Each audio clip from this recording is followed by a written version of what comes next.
Hi, this is Will Stewart from OnlineChessLessons.net, and I'm going to be presenting a game from the Tashkent tournament in 1985 between Rashid Ziatdinov and Vladimir Savon. And so Ziatdinov is playing the white pieces here, and Savon chooses the Caro-Kann, and with e5, white is playing the advanced variation of the Caro-Kann. And so knight c3, and now with g4, this is going to be the Wiel Attack. And so pretty much white is trying to play very fast and trying to attack the exposed black bishop. And black is hoping to, I guess, kind of make it out of the opening calmly and have a nice position, and usually a very nice position in the endgame, very solid position. So c5, he's got to open up the c6 square for his knight, and he also wants to put a little pressure on the white pawns in the center. And so bishop e3, white is just playing for superior space and superior development, and he's going to try to play very dynamically to exploit the lack of black's development. So maybe pawn takes here. It's kind of tough to say. I mean, knight c6 maybe was a better choice, because directly c takes d4 develops white's knight and puts it further towards the center. And so knight e7 and now f4. And so after a6, this seems to be maybe a mistake here. I mean, maybe knight e to c6 was a possibility, although maybe a little too sketchy with f5. And knight b c6, I guess Savon was scared of something like this, but I mean, this isn't too bad. I mean, the knight's going to maneuver down to the c4 square. So anyway, he played a6 in the game, and Ziatdinov just went crazy. He played f5 and queen e2, so sacrificing two pawns here. Knight c6, and white's idea is that black had to take f5, and now white's going to play bishop g2 and really pile up on that d5 pawn and really try to expose black's king, because black's lack of development could prove decisive. If his king can get out, black's going to be up a couple pawns. If not, well, that's going to be the game. So the king is stuck behind the knight, and the bishop are really just, it's tough to get him out. And also, it's just very tough, because if black moves the e7 knight, then the d5 pawn is just going to drop right away. So knight takes d4 and rook takes d4. It's understandable that black wants to trade some pieces, although maybe it was a little premature. Maybe rook c8 immediately could have been preferred. And if he could try to set it up so that he played knight takes d4, I don't know. I mean, it just seems like it's developing white's rook here. So here black takes the other pawn, and this is not a move you want to make. I mean, maybe if it's possible to make any other type of move. I mean, he can't move the knight because the rook, his d5 just drops. So maybe rook c8. Maybe black could have tried, I don't know, some other moves, but this is a pretty tough position already. Maybe even queen d7 and trying to castle queenside could have been really his best chance to get out of the attack. But even then, knight a4, and just a tough position for black already. So he tried pawn takes g4 and bishop g2. So everything, not trying to grab the pawn on g4. It's much more important to develop the pieces as white and to really just try to break through as quick as possible with the attack in the center. So rook c8, black he still didn't want to move the knight because, knight takes d5. So queen c7, and now rook d2. So a nice move, just go ahead and defend everything back here and get ready to really bust open the center. So bishop f5, I guess Savon was trying to play g6, bishop g7, and then castles, but it just takes too long. So maybe, he could have tried bishop e4, but even, I mean, this is really tough. The e-file, it's just very difficult for black.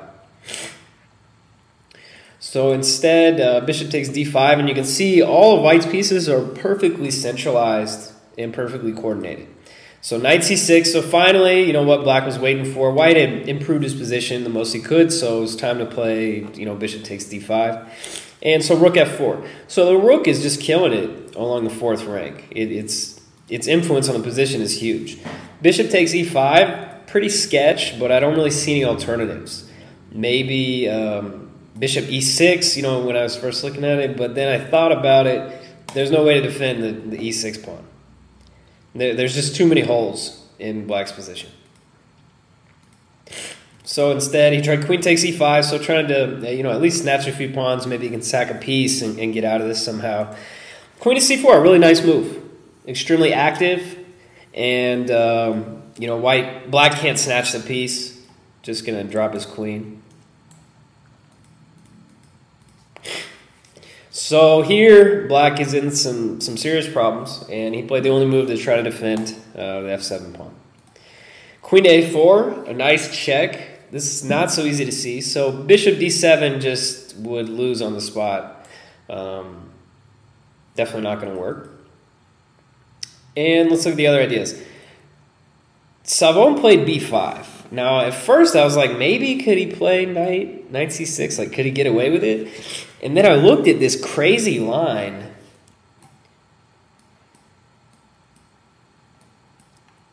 And I think, okay, so white's going to have a queen for 2 rooks and a pawn.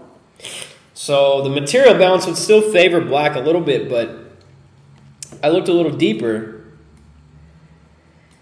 And maybe throw in the check real quick. I mean, yeah, I mean, it just, that intermediate check really just would, this would kill black. Yeah, I mean, this is something like this. I mean, white, this is definitely over. So that it's a little bit complicated. Going back, that's what could have happened if black played knight c6.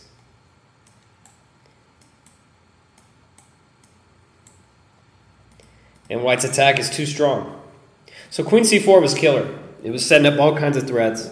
And specifically, I like how it, you know, manipulated black back and then opened up this diagonal.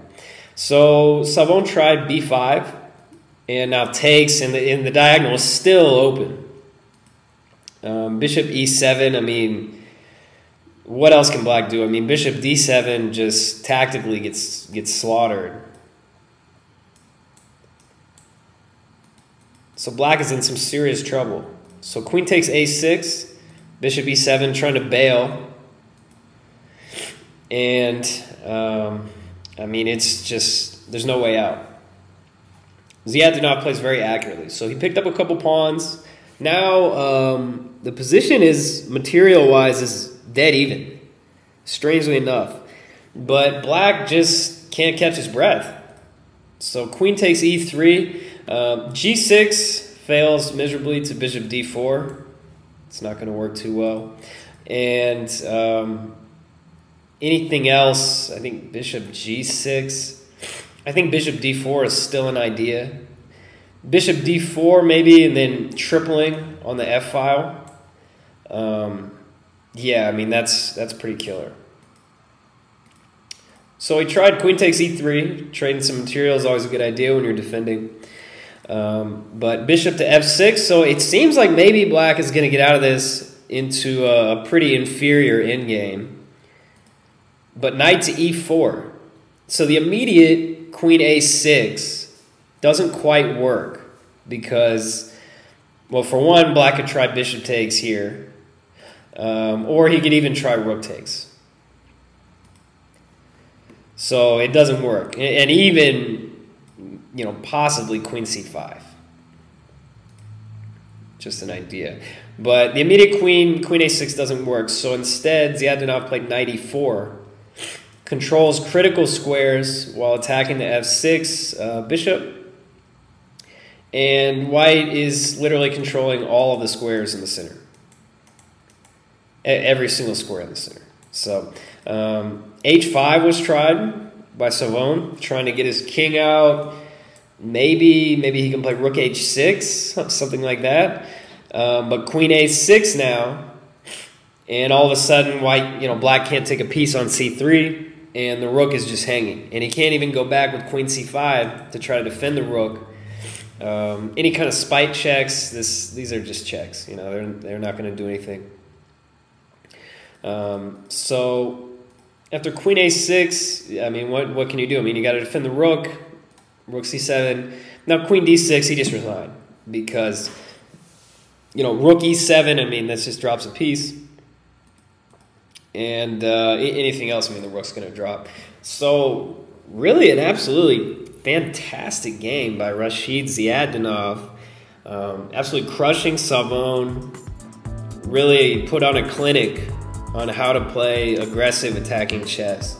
So this is Will Stewart from OnlineChessLessons.net, and thanks for tuning in.